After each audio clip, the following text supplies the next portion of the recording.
வீட்டு செவரெல்லாம் எப்படி ஆயிருக்கு பாரு. சாப்பிட்டு சாப்பிட்டு சாப்பிட்டு சாப்பிட்டு அதுக்கப்புறம் செங்கல் எல்லாம் போயிடுச்சு. கடிச்சு கடிச்சு டெய்லி இதுதான் ஊறுகாய் தொட்டுக்கிற மாதிரி சாப்பிட்ட உடனே இதுதான் வேலை. அவன் எச்சி பற்றியா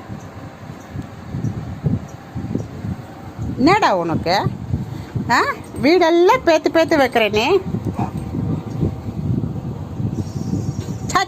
சோப் போட்டு வாஷ் பண்ணாதான்